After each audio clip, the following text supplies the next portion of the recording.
All right, as promised, here is a short, much shorter than our Jigsaw 101, explanation of how to set up your Jigsaw classroom and get yourself started for the week. For this semester. One thing that I wanted to point out that I don't know that I got to during our training was that will help with you as you troubleshoot your students. First of all, students should either be using Firefox or Chrome, and that goes for you as well. Those are the two browsers that are currently supported. This is not Flash based at all anymore, so they shouldn't be getting any more of those Adobe Flash update type things. And then the last thing that I want to make sure that you know how to do and to direct your students to is that when you are setting all this up, if you click on the little person up here, you can always test my computer. It will tell you if your browser is updated, and then you can click here to access into a Jigsaw session. Now, if you're planning to screen share, it will prompt you to download the Jigsaw app. You never have to open that or go through it or use it or anything. Just go ahead and follow the prompts, make sure it's installed, and then it will allow you to screen share as well. You can also test your camera and microphone by opening the device settings. Now, let's say that you are completely brand new and you don't even know how to get to this screen. Okay, so the first thing you'll do is type in this link up here, prod.jigsawinteractive.com/home, or just .com. I don't think you have to do the /home. And that'll get you to a blank session. You'll put in your work email address. Make sure it's your CW Charter email address, and then create an account. And it will prompt you through set up a password, create your profile. I can show you that most of that just has to do with where you are, what your time zone is, if you want to put in a picture, that kind of thing. So then your account will be set up. Now, once your account is set up, you do need to confirm that it looks like mine. You want to make sure that you have all of these tools up here in the upper right, a session manager, assets, attendee, and that you can create a session and clone session. Now, students can do this as well. So again, if you don't want to have to set up a recording link each week, you can ensure that students create an account using whatever email address they put in when they clicked on the link that you give them to enter the classroom. And they will see not this stuff, but they will see all of their sessions that they have attended, probably just yours, but possibly 2 or 3 different teachers. And most importantly, they can see upcoming past, but they can see their recorded sessions. So as long as you have made those sharing available by clicking on your own and making sure that attendees can stream and download, and then if you want to add the link into your Moodle page, if you save that, then when they come into their home page, they will see all of this. They will see all of their recorded sessions, and you can just send them here rather than having to do it all yourself. However, if this is all that you see, they also won't see the edit or reports. I think they'll just see join and add. If that's all you see, like these ones, then you need to reach out to Jamie or I, and we need to make sure that your teacher account is set up to have all the teacher permissions. Okay, so you've created your account, you are logged in, you have all the controls you need. How do you set up a session? Well, they made it nice and easy for us to find. Create session, name it, demo 2, create it. Most of the default settings work for you. Keep it live, keep it open. That means you can come in and out at any time. Keep your start date as today, but end date you need to be in the future, otherwise it's going to close again today. So you can make that like 2020. You don't need to notify everybody, but you do want to click in the lower right to save changes. Okay. Start and end don't matter. Expiration should auto set to your end date, and that is fine. We did talk about exploring, recurring, and using your start and end time. I'm going to do some experimentation on that for you and report back, but for right now, leave it as open. Again, it doesn't matter about attendees joining the session early because the session's going to be there the whole semester long. And then your invite options, keep it as session link unless you need a password required. If you're going to talk about some confidential or private information with students, you want to keep a password to make it a little more private. But for the most part, you don't need to have a password, and you have a link here. You can copy that link. All right, so now your session is set up. We'll go through some more settings in a minute, but we want to be able to put it in our course. So we're going to go over to our course. I'm going to actually do it in, I don't have it open. Sorry. I'm going to do it in that Algebra 2 class I was working in earlier so that I have everything in one place that needs to be deleted. I'm going to add a label.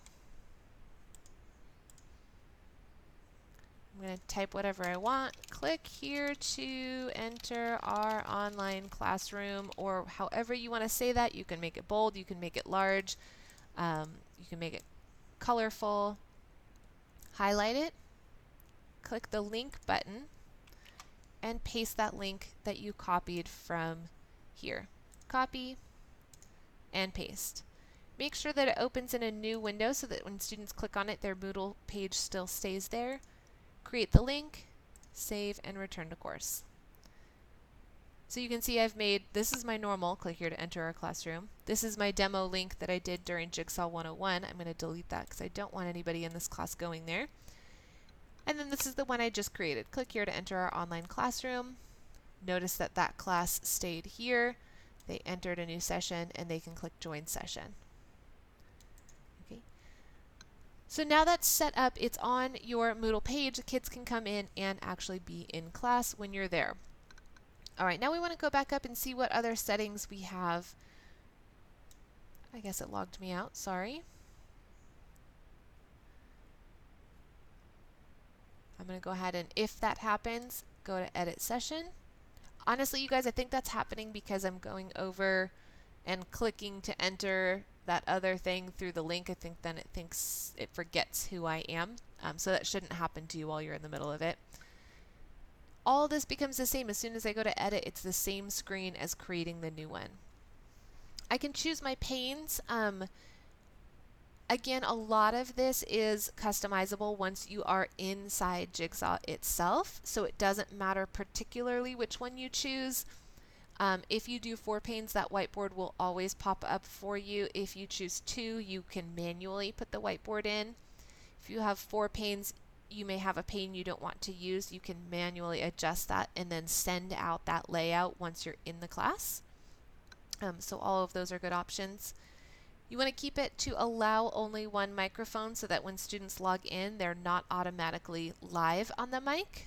And again, once you're in the classroom, you can change that back to multiple microphones if you want them to be able to all speak. Same thing, you can keep it locked when you first join the class, and then unlock it while you're live. I keep getting this little message, click here to save your changes. I want to keep doing that as much as possible. Anytime I want to check to see what that looks like, I just click on join session. Tell about what's going to happen in the session. This will help it allow the appropriate bandwidth so that you can get access to those tools you want. If you're going to screen share a lot, definitely make sure that you choose that. If you think you're going to have 25 students or something like that, so that it kind of knows what to expect. And then you have some options to change your room check, but that's probably best handled manually inside the class session as needed. Then you can go to your asset library. Notice that when I clicked over a page, it automatically saved for me. So even though I forgot to click on that little red save, it did save for me when I clicked through. If I want to add a brand new PowerPoint that I've just created, I'm going to add an asset. It's a PowerPoint, so it's a presentation. I'm going to browse for it. Let's see, it would be under my Dropbox, Algebra 2, my PowerPoints, and this is the one I want to go in. I'm going to upload it. It's uploaded. I'm going to close. And there it is. If I go, oh, that's not the one I wanted to add, so I'm going to actually take that and take it back out.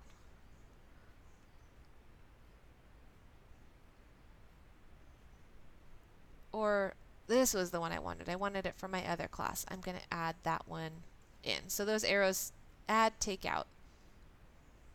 Okay.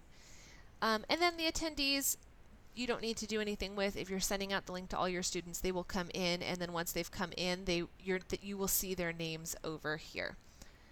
There's nothing you need to do to add them in. They all have access as it is. Okay, then you can join your session. And that's it. If you want to add your links each week, let's go back to our session manager, my session list, or just click on Jigsaw. That'll take you back to that home page. If I want to share the recordings and I'm not sure that my students are going to be able to figure out how to log into Jigsaw because it's a separate platform from Moodle and I don't know that they'll be able to find their recordings appropriately, I want to hold their hand through this a little bit. I'm going to click on my recorded sessions. So today I had Jigsaw 101. I want to make sure I share that with everybody. I think I already showed this a little bit. But now I can take that link to the recording and copy it. I can go back to my Moodle course. And you can see that I've set up a link to a recording here. I will add another one. Again, I like to use labels. They give me the most flexibility. Link to class session. I can give a date, session, or I can say, from this week. And that allows me that I can keep copying and duplicating this and just change the link, which is really nice. There that is. Open in a new window. And save. If I want to move it up, I can drag it up. If I want to duplicate it, I can duplicate it. And then I can just edit this next one, the one that got duplicated, by breaking the link and linking it to a new link. I'm not going to really do that because that'll mess it up. But then you could drag that one down to the week where you want it to be. If this was your second week's recording, you put it under the second week. All right, and then you're there, and your students will be able to come into your class. You're able to put all your material that you need in there, all your content, and then you can send them to watch the recording when you're done. All right, hope that helps.